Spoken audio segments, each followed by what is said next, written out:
ആയത്തുള്ള സയ്യിദ് അലി ഹുസൈനി ഖാംനെയി. ഇതിൽ അലി എന്നുള്ളതാണ് അദ്ദേഹത്തിൻ്റെ യഥാർത്ഥ പേര്. ഹുസൈനി എന്നുള്ളത് ആ ഒരു പരമ്പര കാണിക്കാൻ വേണ്ടി പറയുന്നതാണ്. അതായത് ഹുസൈൻ ഇബ്ന് അലി റളിയല്ലാഹു അൻഹുവിൻ്റെ വംശ പരമ്പരയിൽപ്പെട്ട വ്യക്തിയാണ് എന്നർത്ഥം. റസൂലിൻ്റെ കുടുംബം ആയതുകൊണ്ട് തന്നെ സയ്യിദ് അല്ലെങ്കിൽ നാടൻ ഭാഷയിൽ തങ്ങള് എന്നൊക്കെ പറയാം. അതുകൊണ്ടാണ് അദ്ദേഹം മിക്കപ്പോഴും ആ ഒരു കറുത്ത ടർബൻ, ആ ഒരു കറുത്ത തലയെക്കെട്ട് ഉപയോഗിക്കുന്നത്. ഈ ഷിയാക്കളിൽ അങ്ങനെയുണ്ട്.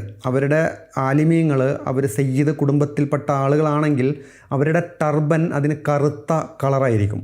സയ്യിദ് കുടുംബത്തിൽപ്പെടാത്ത ആലിമീങ്ങളാണ്, മതപണ്ഡിതന്മാരാണെന്നുണ്ടെങ്കിൽ അവരുടെ ടർബൻ്റെ കളറ് വെള്ളയായിരിക്കും, വെളുത്ത കളറായിരിക്കും. ഖാംനെയി എന്ന് പറഞ്ഞാൽ ഖാംന എന്ന പ്രദേശക്കാരൻ എന്നർത്ഥം. അത് ഒരു പ്രദേശത്തെ കാണിക്കാൻ വേണ്ടിയിട്ടുള്ള ഒരു പേരാണ് ഖാംനെയി. ഇനി ആയത്തുള്ള എന്ന് പറയുന്നത് അതൊരു പദവിയാണ്. ഇത് ഉയർന്ന ഇസ്ലാമിക പണ്ഡിതന്മാർക്ക് നൽകപ്പെടുന്ന ഒരു പദവിയാണ്. ആയത്തുള്ള എന്ന് പറഞ്ഞാൽ അള്ളാഹുവിൻ്റെ അടയാളം, അള്ളാഹുവിൻ്റെ ദൃഷ്ടാന്തം, വചനം, അള്ളാഹുവിൻ്റെ ആജ്ഞ നടപ്പിലാക്കുന്ന വ്യക്തി. ഇതിനങ്ങനെ ഒരു പ്രത്യേകമായിട്ടുള്ള കോഴ്സോ എക്സാമോ അങ്ങനെയൊന്നും ഇല്ല. മറിച്ച് മറ്ററിയപ്പെടുന്ന മതപണ്ഡിതന്മാരും നേതാക്കളും അറിഞ്ഞ് നൽകുന്ന ഒരു അംഗീകാരമാണ്.